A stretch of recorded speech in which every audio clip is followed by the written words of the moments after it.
Donc juste quelques mots pour vous présenter et pour remercier surtout le professeur Isabelle Boutron d'être avec nous encore cette année, parce que l'année dernière elle avait déjà animé un atelier. Donc le professeur Boutron est professeur d'épidémiologie à l'Université Paris-Descartes et aujourd'hui elle intervient en tant que directrice adjointe du Centre Cochrane France, donc pour nous présenter une base et puis une collaboration bien connue des bibliothécaires. Donc je laisse la parole maintenant à professeur Isabelle Boutron. Merci beaucoup. Je suis très honorée d'être ici aujourd'hui. Je vous remercie beaucoup de m'avoir invitée. Alors, ma présentation, je vais vous parler un petit peu de la médecine fondée sur les preuves, et puis je vais vous parler ensuite de la Cochrane, et plus spécifiquement de Cochrane France. Et pour terminer, je vais vous parler plus des nouvelles sources de données, puisque je pense que si vous êtes contacté pour aider des cliniciens, des chercheurs à faire une revue systématique, c'est peut-être important d'avoir un petit peu les nouvelles informations sur les nouvelles sources de données qu'on a pour les revues systématiques. Alors, tout d'abord, la médecine fondée sur les preuves, ou evidence-based medicine. Alors, l'evidence-based medicine, c'est finalement une approche de la pratique de la médecine qui a été développée initialement au Canada. Et là, je vous ai mis la photo de David Sackett, qui malheureusement nous a quittés il y a quelques années, mais qui était vraiment le père de l'evidence-based medicine. Et le principe de l'evidence-based medicine, c'est vraiment finalement que les décisions prises par le médecin ou les décisions prises par les décideurs en santé s'appuient à la fois sur les données de la recherche et toutes les données de la recherche, mais aussi sur la préférence des patients et sur l'expérience clinique. Et que ça ne s'appuie pas simplement sur l'expérience clinique comme c'était le cas auparavant. Alors, qu'est-ce que ça implique? Ça implique beaucoup de choses. Ça implique une véritable démarche qui a été explicitée initialement. Et puis, on a eu beaucoup d'articles qui ont été publiés sur l'analyse critique d'articles qui s'appuient finalement sur cette démarche. La première démarche, donc cette démarche s'appuie sur 4 grosses étapes où on va essayer de formuler la question. C'est quoi la question à laquelle on veut poser? On est devant un patient et finalement, on essaye de formuler la question de recherche qui permettra de prendre la décision pour ce patient. Ensuite, une fois qu'on a posé la question clinique, donc classiquement, c'est ce qu'on appelle le PICO, c'est-à-dire quel type de patient, quel type d'intervention, quel type de comparateur, quel type de critères de jugement nous intéresse. Ensuite, on doit rechercher toutes les études pertinentes, donc essentiellement dans la littérature médicale, et donc c'est là où souvent vous êtes sollicité. On va faire une analyse critique de toutes les études, de toutes les recherches qui répondent à notre question. Et puis, on va synthétiser ces données et puis l'appliquer aux patients, les résultats obtenus. Donc ça, c'est vraiment la démarche d'evidence-based medicine. Seulement, actuellement, la démarche d'evidence-based medicine, elle ne peut pas se faire par un médecin de manière individuelle du fait de l'augmentation incroyable des données de recherche qu'on a à notre disposition. Là, je vous ai mis les résultats d'une étude qui avait été publiée en 2010 qui estime que chaque jour, dans le domaine biomédical, on a 5000 publications. Dans PubMed, chaque jour, 2000 nouvelles indexations d'articles. Et quand on prend simplement les essais randomisés, qui sont finalement le meilleur niveau de preuve quand on va prendre une décision auprès des patients, on en a 75 par jour. Et donc c'est totalement impossible pour les médecins, pour les décideurs de santé qui prennent un nombre incroyable de décisions tous les jours, d'être au courant de la littérature et d'être au courant des dernières évolutions dans le domaine de la recherche. Et donc c'est là que les revues systématiques et les méta-analyses vont être des outils incontournables pour la prise de décision en santé. Donc avec le principe de synthétiser toutes les données disponibles. Et actuellement, les revues systématiques et les méta-analyses, en particulier les revues systématiques et méta-analyses qui incluent des essais randomisés, sont considérées comme étant le meilleur niveau de preuve. Et donc un médecin, quand il prend ses décisions, doit s'appuyer sur ces revues systématiques et ces méta-analyses.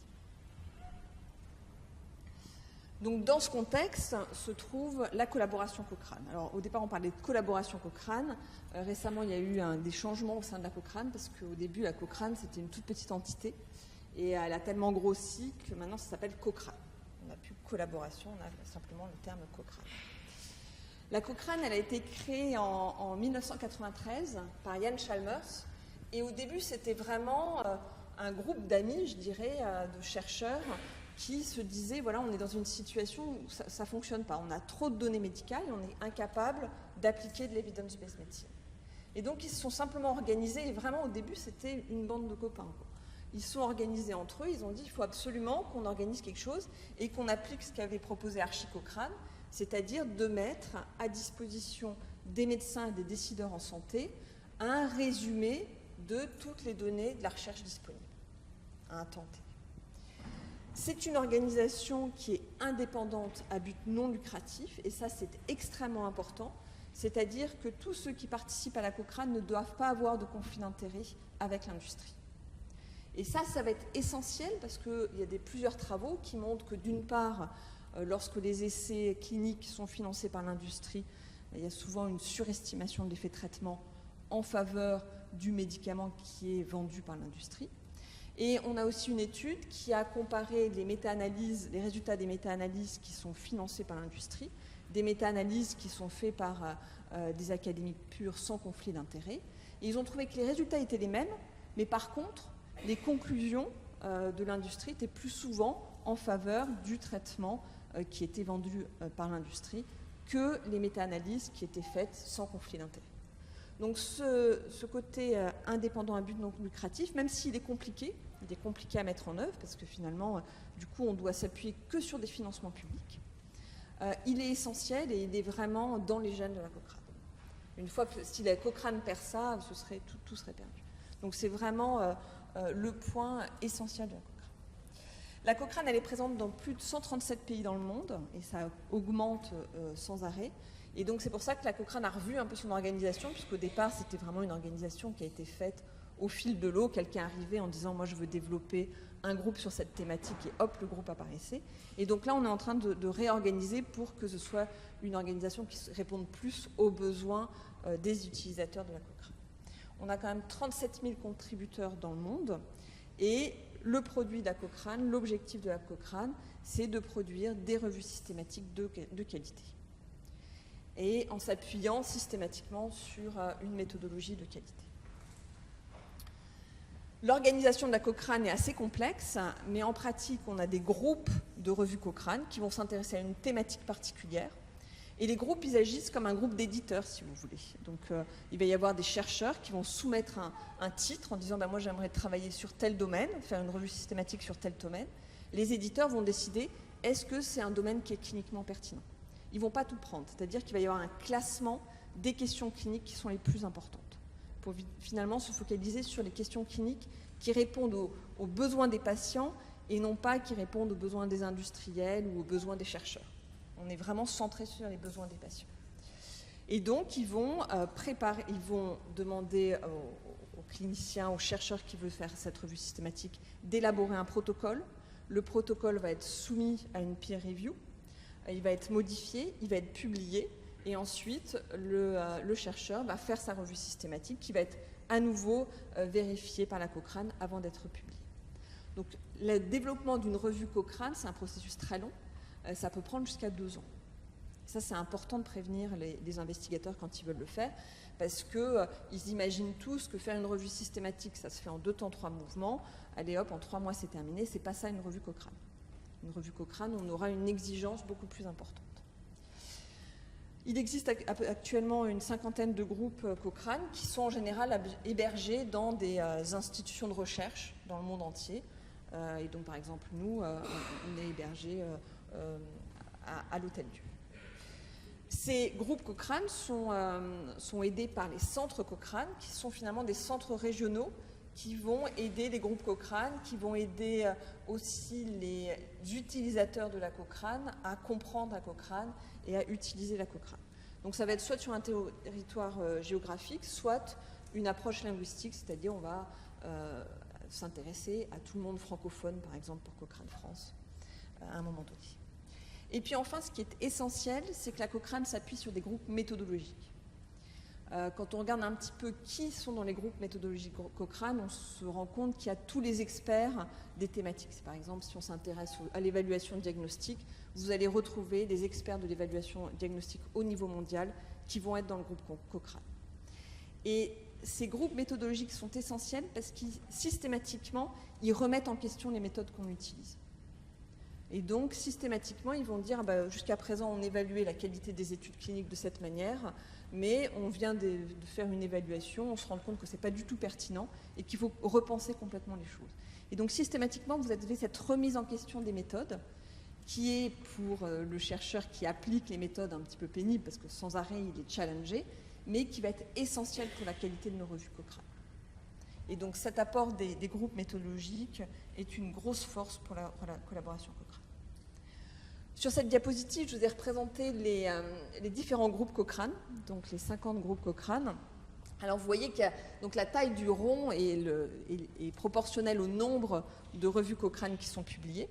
Et donc vous voyez qu'il y a des groupes Cochrane qui ont énormément publié et d'autres qui sont beaucoup plus petits.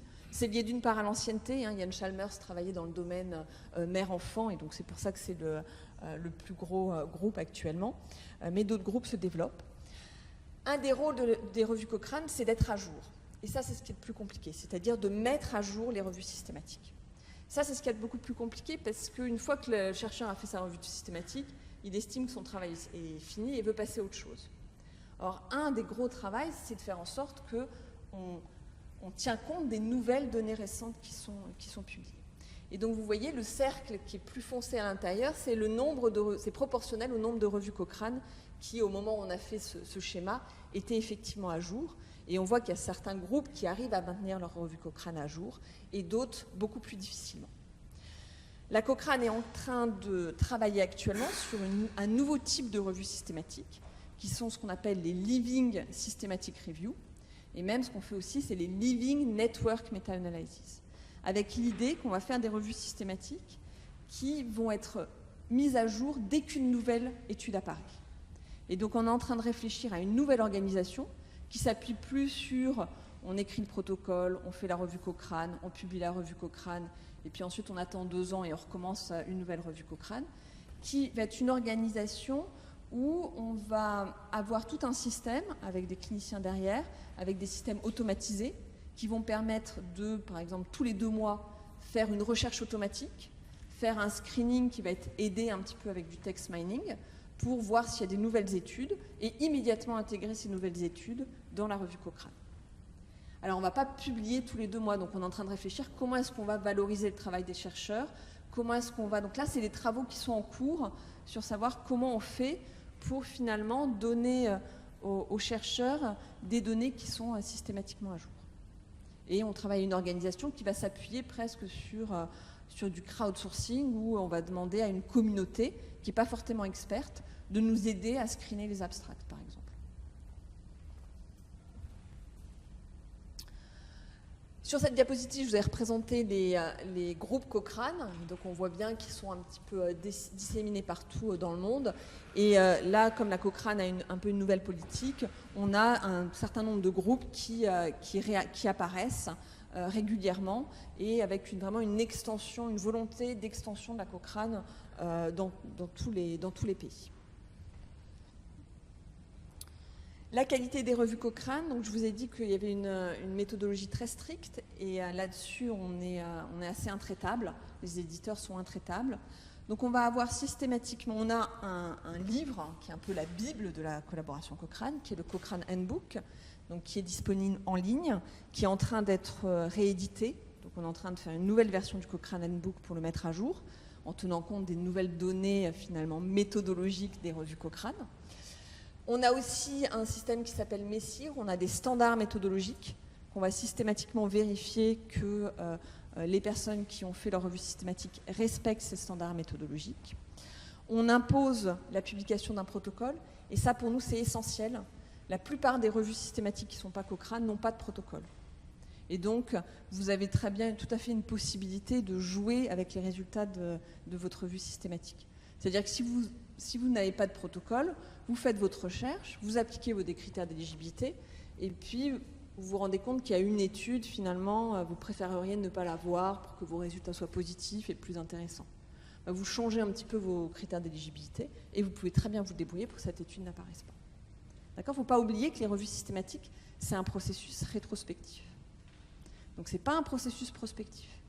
Et contrairement au processus prospectif où finalement on émet des règles et donc on a beaucoup moins de risques de biais, vous avez des risques de biais importants dans les revues systématiques Cochrane. Enfin, dans les revues systématiques de manière générale. D'où l'importance d'avoir vraiment un protocole et de s'appuyer complètement sur son protocole. Et si on se dévie, ça peut arriver de devoir dévier par rapport au protocole, expliquer pourquoi on a dévié par rapport au protocole. Donc il existe la librairie Cochrane, sur laquelle on pouvait avoir accès. Alors vous avez accès gratuitement à tous les résumés des revues Cochrane. On a un résumé scientifique et un résumé pour grand public qui est systématiquement disponible. Et on a, au bout d'un an après la publication de la revue, normalement la revue doit être en open access. Ça a été la politique de la Cochrane. Donc il faut attendre un an pour qu'elle soit open access.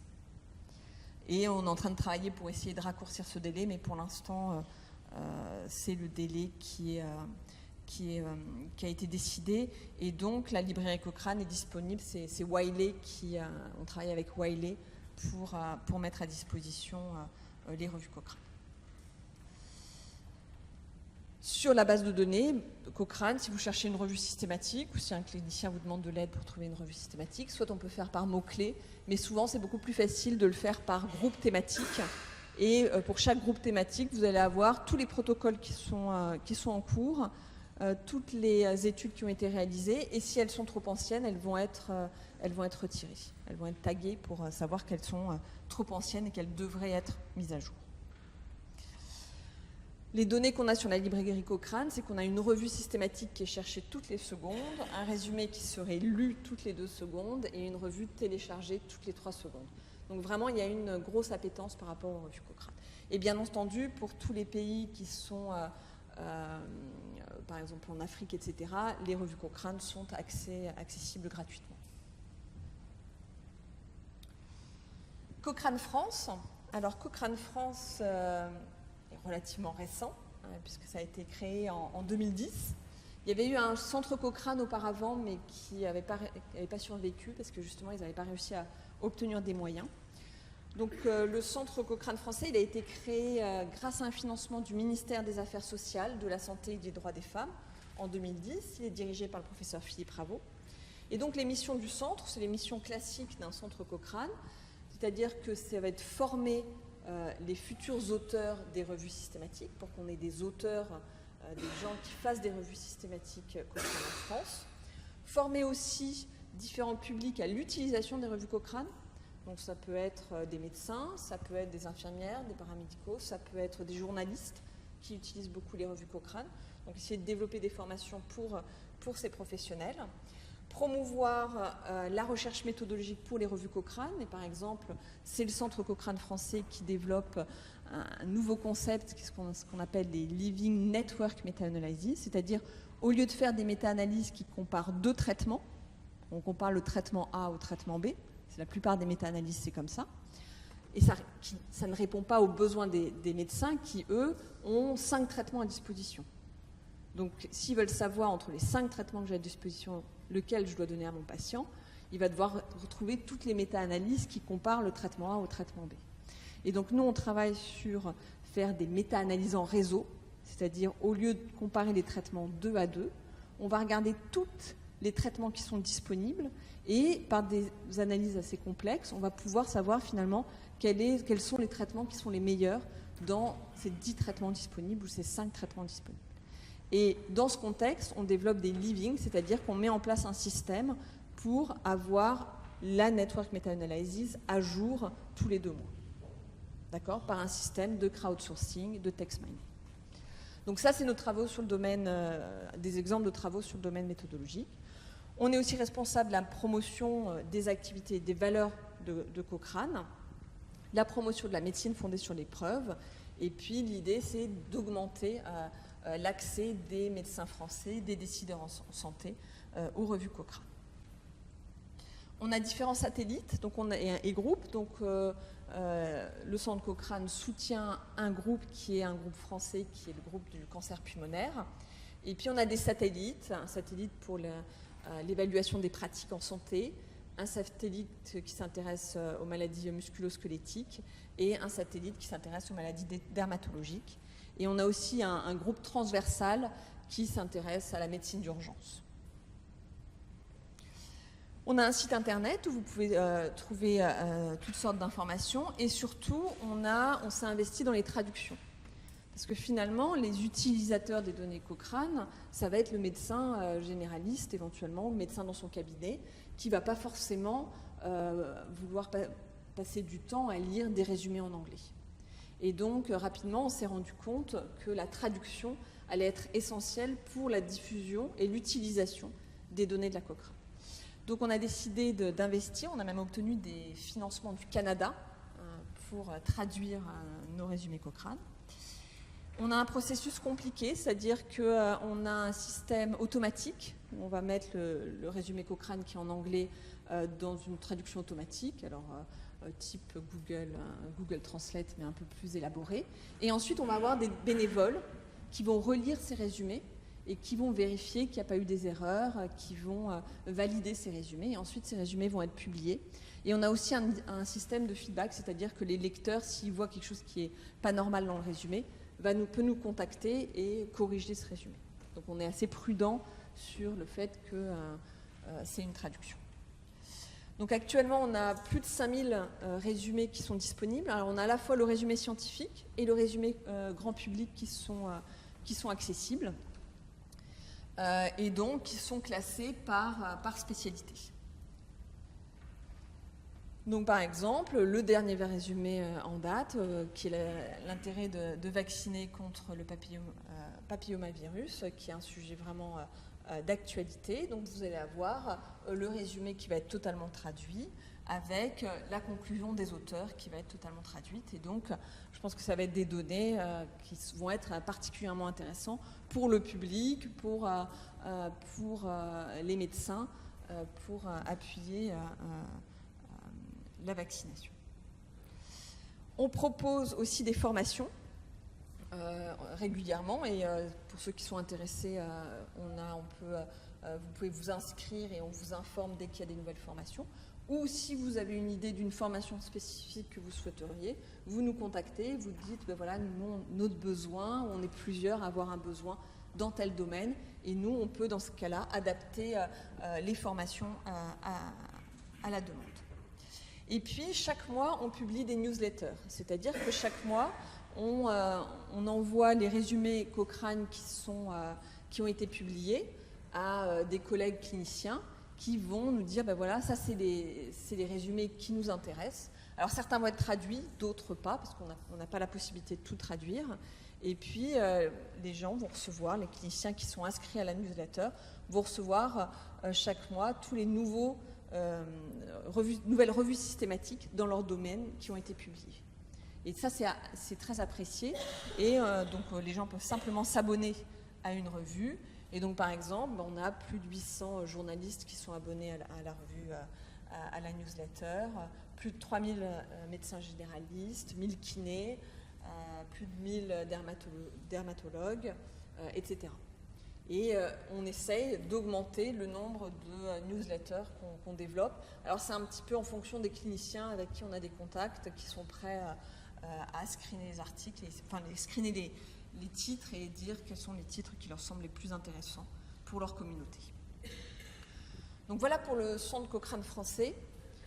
Je voulais finir et continuer ma présentation sur une situation où vous pouvez être confronté, vous pouvez être contacté par quelqu'un qui souhaite faire une revue systématique Cochrane ou une revue systématique normale. Et puis je voulais vous donner un petit peu les dernières évolutions dans le domaine du type d'études, comment on va faire la recherche et quelles sont les données disponibles. Quelles sont les nouvelles sources de données qui sont de plus en plus, qui sont en train vraiment de se développer et d'être mises à disposition. Et de nombreux cliniciens ou chercheurs ne sont pas du tout au courant qu'ils peuvent avoir accès à ces données par ces nouvelles sources de données. Donc classiquement, les revues systématiques, vous allez avoir classiquement une recherche dans les bases de données électroniques, Medline, Embase, Central, etc. Et puis, classiquement aussi, c'est ce qui est fait dans pratiquement toutes les revues systématiques, on va rechercher un petit peu la littérature grise, et en particulier, on va essayer de trouver les résumés qui ont été présentés à un congrès, et on va essayer d'obtenir quelques informations sur ces résumés. Donc ça, c'est la situation la plus fréquente, c'est ce qui est fait dans pratiquement toutes les revues. Le problème, c'est que lorsqu'on regarde... Donc là, finalement, on ne recherche que les études publiées. D'accord ? Dans les revues systématiques, la plupart qui sont faites, ne recherchent que les études qui sont publiées. Or, les données de la littérature montrent que 50% des essais cliniques ne sont pas publiés et ne seront jamais publiés. D'accord ? Donc finalement, quand on fait une revue systématique et qu'on fait simplement une recherche des données publiées, on n'a une vision que de la moitié des données qui existent. Alors, ça on le connaît depuis longtemps, on parle de biais de publication, etc., mais on est quand même dans une situation extrêmement précaire parce que finalement, le médecin, quand il va prendre ses décisions, il va regarder la revue systématique, mais il va prendre sa décision non pas sur toutes les données de la recherche, mais sur 50% des données de la recherche. Là, je vous ai mis... et ce 50%, il est stable dans le temps. C'est-à-dire que ça ne s'améliore pas. Ça reste relativement stable.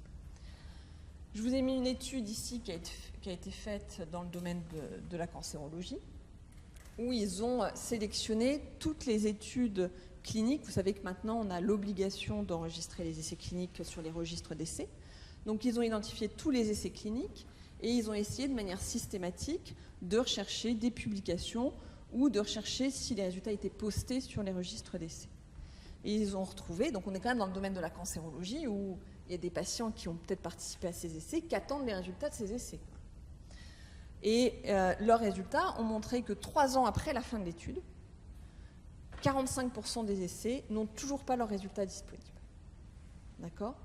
Et cette situation est finalement presque une rupture du contrat qu'il y a entre le chercheur et le patient lorsqu'ils font un essai clinique. Et cette situation est devenue de plus en plus insupportable pour les patients et pour les chercheurs. Une autre étude qui a été assez marquante montre que clairement, les études qui sont disponibles, ce n'est pas n'importe quelle étude. Donc ce que ce chercheur a fait, c'est Eric Turner, il a publié un article dans le New England Journal of Medicine en 2008. Ce qu'il a fait, c'est qu'il a identifié toutes les études qui avaient soumis leurs résultats, enfin qui avaient soumis un dossier à la FDA pour obtenir une autorisation de mise sur le marché. Il s'intéressait aux antidépresseurs. Donc il a repris et il avait accès à tous les résultats de ces études sur le site de la FDA. Et ensuite, il a regardé est-ce que ces études étaient publiées ou pas et quel était le résultat de l'étude initialement et quel était le résultat de l'étude publiée.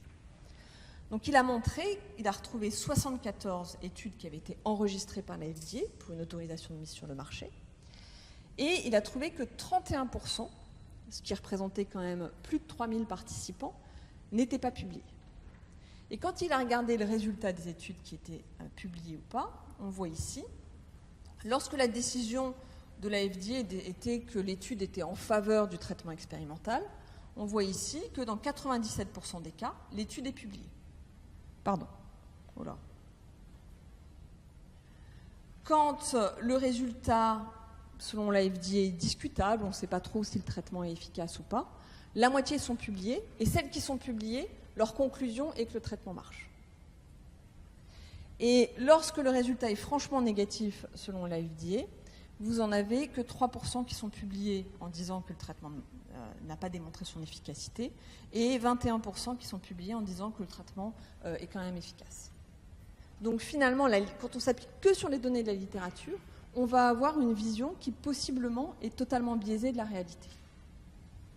Et donc ça a un impact quand même sur ensuite la prise en charge des patients, et on peut se poser des questions sur la prise en charge qu'on propose à nos patients. Autre exemple, là c'est dans le domaine de la pédiatrie. Donc ces chercheurs ont pris, donc c'est un article assez récent, ils ont pris tous les essais qui avaient été présentés à un congrès de pédiatrie entre 2008 et 2011. Ils ont trouvé 129 essais randomisés et ils ont retrouvé qu'il y en avait 28% qui n'avaient pas été publiés près de 10 ans après, un petit peu moins de 10 ans après, que le délai avant publication était de 26 mois. Et quand on regarde ici, on voit que les études qui sont publiées sont essentiellement les études qui sont statistiquement significatives. Et que celles où il n'y a pas de différence statistiquement significative, donc dont la conclusion va être que le traitement n'a pas démontré son efficacité, ne vont pas être publiées. Donc on est dans une situation extrêmement critiquable. Par ailleurs, des auteurs se sont amusés à comparer les publications au protocole. Donc ça, c'est Han Wenshan qui a fait ça en 2004. Il a été voir les comités d'éthique. Alors, il a dû aller au Danemark, parce qu'il n'y a qu'au Danemark que le comité d'éthique leur donnait les protocoles. Il a pris tous les protocoles qui avaient été soumis au comité d'éthique, que des protocoles d'essai randomisés. Il a recherché systématiquement des publications, donc c'était en général 10 ans après, parce qu'il y avait quand même des délais très importants entre l'étude et la publication. Et puis, il a simplement, quand il a trouvé une publication, comparé les critères de jugement qui étaient dans le protocole et les critères de jugement qui étaient dans la publication. Quand on fait un essai randomisé, en général, on construit notre essai randomisé sur un critère de jugement principal, et la conclusion devrait porter sur ce critère de jugement principal.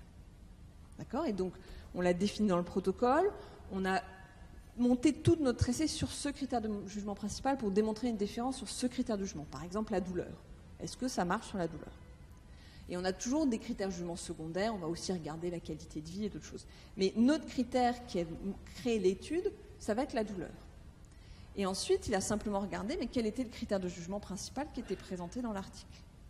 Et il montre que dans 62% des cas, les auteurs ont changé le critère de jugement principal.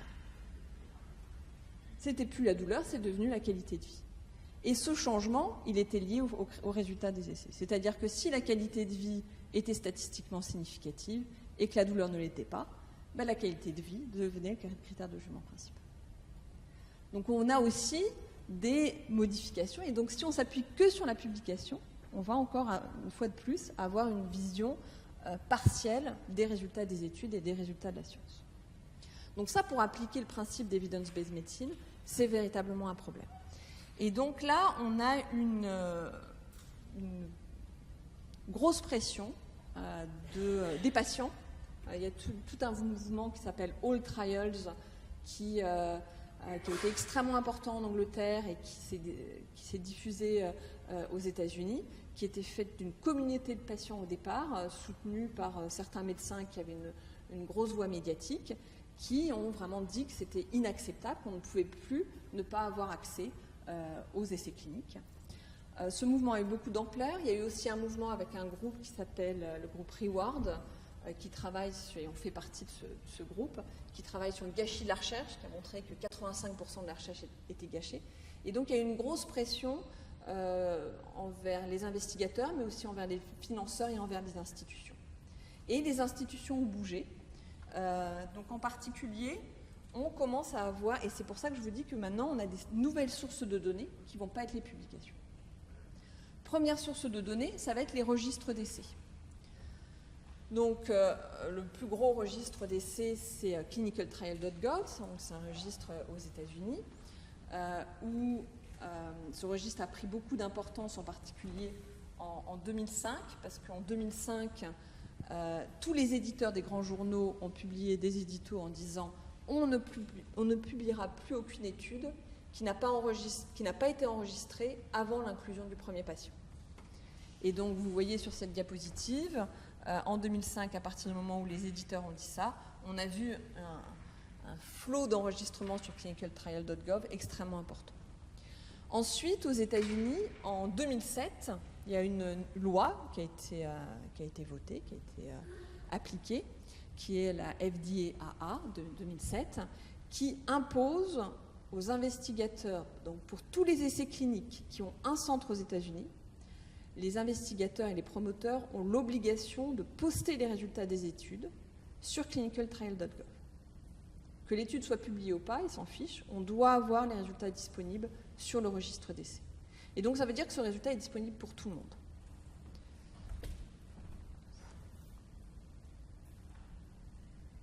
Donc sur cette diapositive, je vous ai mis un exemple d'une étude où vous allez avoir, et on voit que les résultats sont extrêmement précis parce que ça suit une sorte de template. Vous avez un cadre où les investigateurs sont obligés de rentrer toutes les données.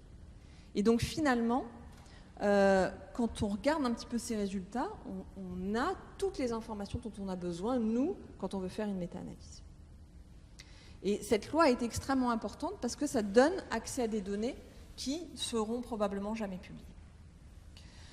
Depuis peu, clinicaltrial.gov offre aussi la possibilité, et je pense que ça va être bientôt une obligation, aux investigateurs de déposer leur protocole sur le registre d'essai. Et donc ça, c'est aussi extrêmement important, parce que souvent dans la publication, on a beaucoup de données qui sont manquantes. La méthode de randomisation n'a pas été bien décrite, et donc nous, quand on fait notre méta-analyse, on a beaucoup de difficultés d'évaluer la qualité méthodologique de l'étude. Or, si on a accès au protocole, on va avoir une quantité d'informations beaucoup plus importante. On a fait une étude où on a comparé la qualité des données qui étaient présentées dans les publications à la qualité des données qui étaient présentées sur clinicaltrial.gov. Donc on a identifié toute une série d'études qui étaient à la fois publiées et qui avaient aussi leurs résultats postés sur clinicaltrial.gov. Et on a regardé des critères qui étaient prédéterminés. On a regardé est-ce qu'on avait vraiment, on savait combien de patients étaient sortis de l'étude, etc. Est-ce qu'on avait des résultats pour le critère de jugement principal, avec toutes les informations dont on a besoin pour faire la méta-analyse. Est-ce qu'on avait des résultats sur les effets indésirables, parce que souvent c'est des données qui manquent dans les publications. Et est-ce qu'on avait des résultats sur les effets indésirables graves. On voit que globalement, donc vous avez ici clinicaltrial.gov, le pourcentage d'études qui étaient bien, d'informations qui étaient bien complètes par rapport à la publication. Et donc on voit que systématiquement, les résultats, lorsqu'ils sont postés sur le registre d'essai, sont plus informatifs, sont plus complets que lorsqu'ils sont publiés. Donc pour nous, le registre d'essai, quand on va faire une revue systématique, va être une source de données très importante. Alors par contre, je pense qu'on est très en retard sur quels mots-clés il faut utiliser, quelle stratégie de recherche il faut utiliser dans les registres d'essai. Ce n'est pas clair du tout. Est-ce qu'il faut rechercher que dans clinicaltrial.gov? Est-ce qu'il faut rechercher dans clinicaltrial.gov et dans le registre de l'OMS? Est-ce qu'il faut faire que le registre de l'OMS? Donc toute la stratégie de recherche, je pense que c'est un axe de recherche qui va être extrêmement important. Parce que pour l'instant, on le fait un petit peu au petit boudin de la chance, on rentre les maladies, mais on n'a pas de données sur quelle va être la meilleure stratégie de recherche dans ces registres d'essai. Donc bien sûr, vous avez clinicaltrial.gov, mais vous avez aussi la plateforme de l'OMS. Donc la plateforme de l'OMS qui va regrouper tous les registres d'essai et qui va permettre finalement, quand vous faites votre recherche dans la plateforme de l'OMS, de faire une recherche dans tous les registres d'essai existants. Parce que le problème de clinicaltrial.gov, c'est que c'est aux États-Unis et qu'il y a beaucoup de pays qui refusent d'enregistrer, qui estiment que c'est une perte d'indépendance et qui refusent d'enregistrer leurs essais sur un registre américain. On s'était amusé à regarder un petit peu combien de méta-analyses faisaient des recherches dans les registres d'essai. Donc on a identifié un échantillon de 223 revues systématiques avec des méta-analyses. Et on a simplement lu ces revues systématiques et ces méta-analyses. Et on a trouvé qu'il n'y en a que la moitié qui vont faire une recherche dans les registres d'essai. Ce qui pour nous était assez choquant parce que ça veut dire que les registres d'essai, même si les résultats ne sont pas postés, vous savez au moins combien d'études vous ratez. Vous savez au moins quelle quantité d'informations vous manquez. Donc ne pas chercher dans les registres d'essai quand vous faites une revue systématique, pour moi c'est vraiment une faute grave de la part des revues systématiques. Et puis ensuite, on s'est amusé, on a pris donc les 95 revues systématiques qui n'avaient pas fait de recherche dans les registres d'essai, et on a fait la recherche à leur place. D'accord ? Et donc on s'est amusé à se mettre dans les mêmes conditions. Si on avait été à l'époque, qu'est-ce qu'on aurait trouvé ? Et donc on a trouvé quand même que dans la moitié des cas, on trouvait au moins un essai randomisé qui aurait pu être, qui répondait aux critères d'inclusion de la méta-analyse. Et puis, parmi ces essais randomisés, dans la moitié des cas, on trouvait des essais randomisés qui avaient des résultats. Et on a inclus les résultats dans la méta-analyse et on a vu qu'on avait une modification de notre effet de traitement qui, de temps en temps, ça n'apportait rien, ça ne modifiait rien du tout, mais ça pouvait être une modification jusqu'à 30% de l'effet de traitement. D'accord ? Donc, cette recherche dans les registres d'essai est vraiment essentielle. Petit à petit, on a des portes qui s'ouvrent par exemple, l'IME, donc l'agence américaine qui va recevoir tous les dossiers des industriels qui veulent obtenir une autorisation de mise sur le marché, a décidé d'avoir une politique tout à fait ouverte. Depuis le 1er janvier 2015, elle impose aux industriels de donner accès à toutes les données qui sont soumises à l'AFD. Donc ça veut dire que nous, même si l'étude n'a pas été publiée, on peut aller sur le site de l'IME, on peut regarder ce qu'il y a, et on va avoir tous les rapports de l'étude clinique. Donc on va avoir le protocole, on va avoir les données qui ont été collectées, et on va avoir le résultat de toutes les analyses qu'ils ont réalisées. Et ça, c'est une source de données incroyable, parce que vous allez avoir des informations essentielles. Et ils travaillent actuellement pour obliger aussi au partage des données individuelles, donc de la base de données. Mais ça, c'est encore une autre question. Mais déjà, alors c'est qu'à partir de janvier 2015, mais déjà, on va avoir une quantité d'informations beaucoup plus importante qui, auparavant, nous était totalement fermée. Donc actuellement, on fait une revue systématique. On va devoir systématiquement rechercher aussi sur le site de l'IME et sur le site de la FDA. La FDA ne donne pas accès à tout, mais on arrive quand même à avoir des informations intéressantes. Donc ce n'est pas possible de faire une revue systématique sans penser à ces deux sources-là. Enfin, les industriels qui avaient été beaucoup montrés du doigt, ont réagi aussi. Ils ont créé un site internet, alors ça a été sous l'impulsion de GSK au départ, où ils sont engagés à donner accès à leurs études. Donc, ils listent les études qu'ils acceptent pour lesquelles ils donnent accès aux données. Et donc, vous pouvez demander le rapport d'analyse statistique et avoir toutes les données d'analyse statistique. Et on peut même demander les données individuelles, avoir la base de données. D'accord ? Alors, tous les chercheurs qui font ça, ils vont devoir soumettre un protocole. Le protocole va être vu par un comité indépendant. Et si vous avez l'accord du comité indépendant, vous allez pouvoir avoir les données de ces études. Et la plupart de ces études ne seront pas publiées. Donc là aussi, ça va être une source de données incroyable pour ceux qui font des revues systématiques et des méta-analyses. Vous avez d'autres projets, comme le projet Yoda, où là, c'est un lien entre un industriel et une institution, donc l'université de Yale, où l'industriel met à disposition ces données, mais il veut que ça passe par le contrôle de l'université de Yale. Donc il faut faire une demande à l'université de Yale pour avoir les données, et on peut avoir les données facilement. Voilà, donc je voulais terminer là-dessus. Donc pour moi, la Cochrane, ça va être incontournable pour faire de la médecine fondée sur les preuves, parce que finalement, ça va être la seule source de données où vous allez être certain de la qualité des données et de l'absence de conflit d'intérêts, ce qui pour moi est essentiel.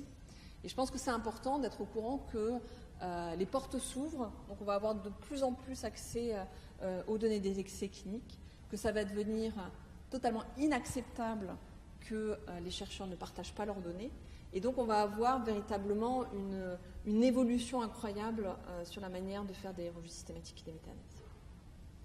Je vous remercie pour votre attention.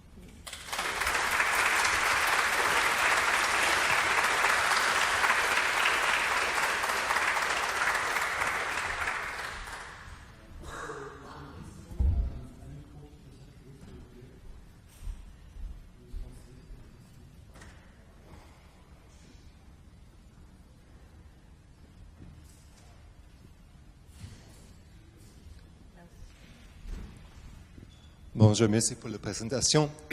La question que j'ai, c'est parce que maintenant vous parlez de la qualité des revues systématiques, d'avoir les essais cliniques, mais aussi Cochrane a un niveau assez haut comme Campbell Collaboration aussi, Trial.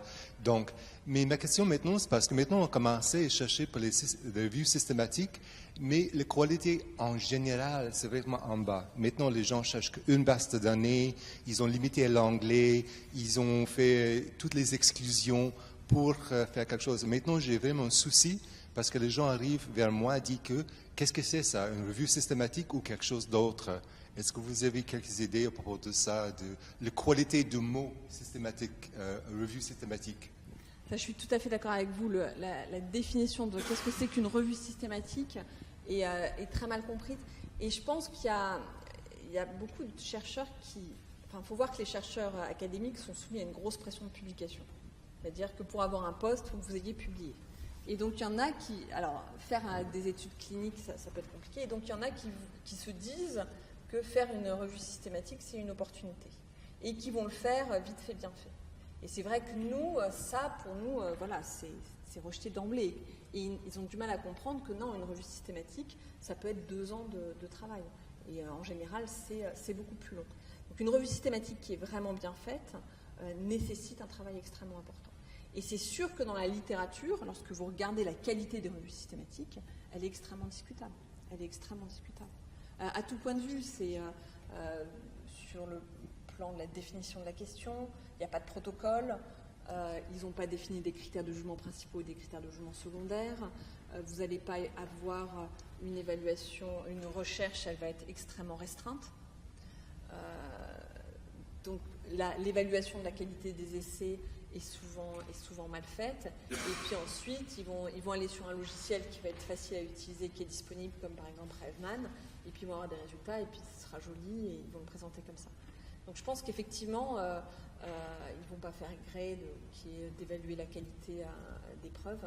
Je pense qu'effectivement, et c'est pour ça que je pense que l'apport de Cochrane, c'est justement d'avoir cette rigueur qui est critiquée, par beaucoup de gens qui veulent faire des revues systématiques Cochrane, parce qu'ils trouvent que c'est trop long, mais je pense que c'est quand même extrêmement important.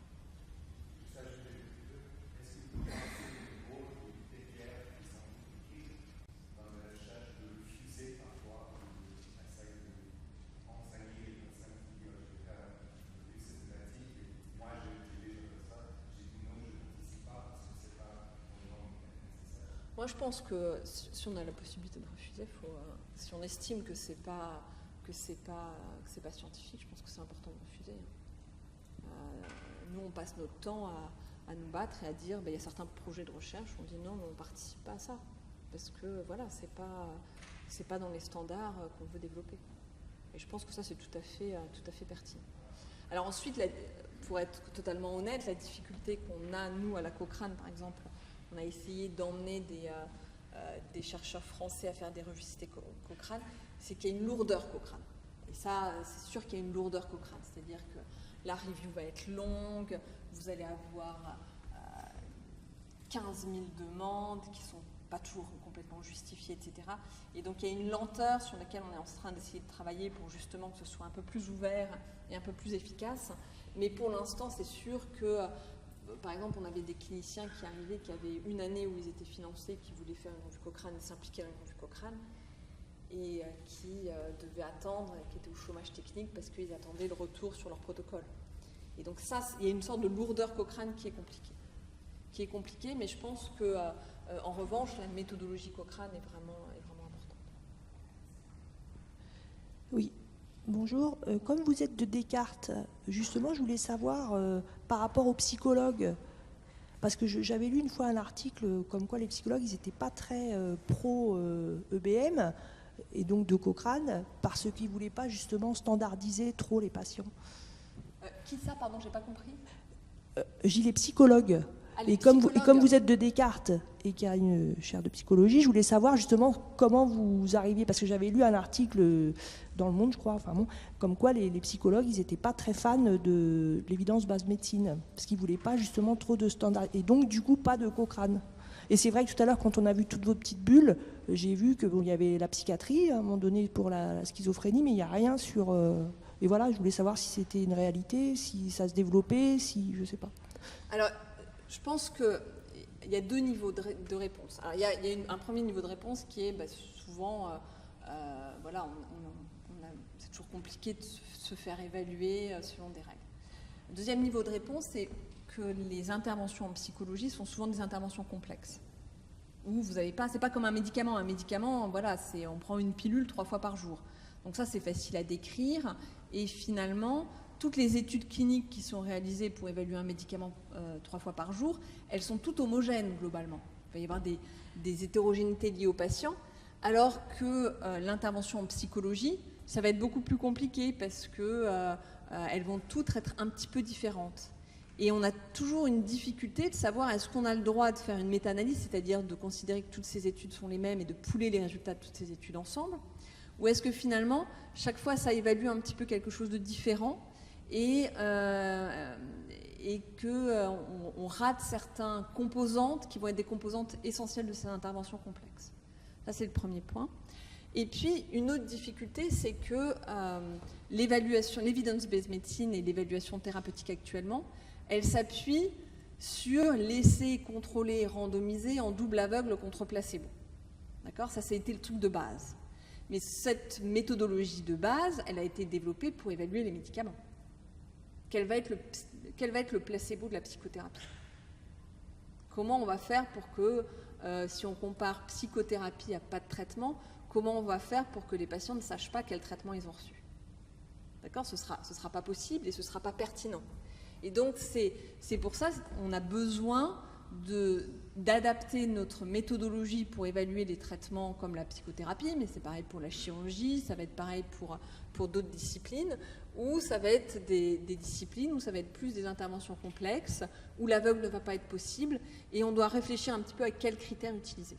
Parce que quand l'aveugle n'est pas possible, forcément, elles vont être considérées comme de mauvaise qualité, mais elles vont être du coup toutes considérées comme de mauvaise qualité, ce qui n'est pas raisonnable.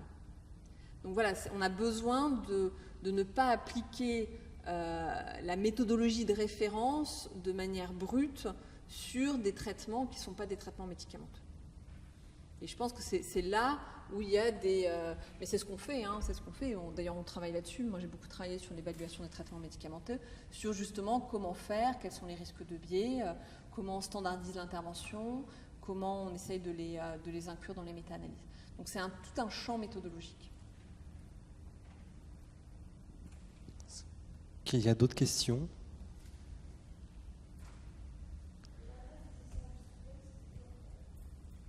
Pardon ? L'adresse du site des essais industriels. C'est Clinical Study Data Request. Ça s'appelle Clinical Study Data Request. Donc s'il n'y a pas d'autres questions, si, encore ?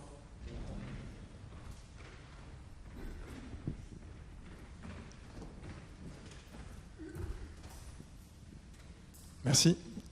Donc ma question, ça porte sur plutôt au niveau en amont et au niveau de la recherche documentaire. Donc quels sont un peu les rapports de la collaboration Cochrane avec les professionnels de l'information ? Est-ce qu'il y a des bibliothécaires qui sont investis ? Ou au contraire, est-ce que c'est vous qui formez des bibliothécaires ? Est-ce que c'est eux qui participent à vos formations ? Voilà, un petit peu les rapports entre les médecins et les bibliothécaires. Alors, ça dépend pour l'instant, il y a certains centres qui vont avoir, il y a même certains groupes qui vont avoir leur propre documentaliste ou bibliothécaire, qui va travailler pour eux, qui va élaborer leur recherche pour eux. Mais ce n'est pas le cas pour tous, c'est-à-dire que nous, par exemple, au Centre Cochrane, on n'en a pas, et de temps en temps, on est obligé de passer presque par des collègues anglais qui vont... Donc je pense qu'effectivement, c'est une zone où on peut clairement développer plus des collaborations et avoir beaucoup plus d'interactions au sein du Centre Cochrane français. Dans vos formations, il y a des choses sur la recherche documentaire ou... Dans nos formations, non. Non, parce que justement, on n'a pas l'expertise. C'est une piste. Voilà. Merci. Dernière question ou pas ?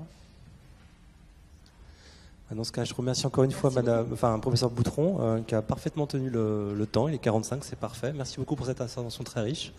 C'est la pause ? C'est déjà la pause, voilà. Donc, voilà.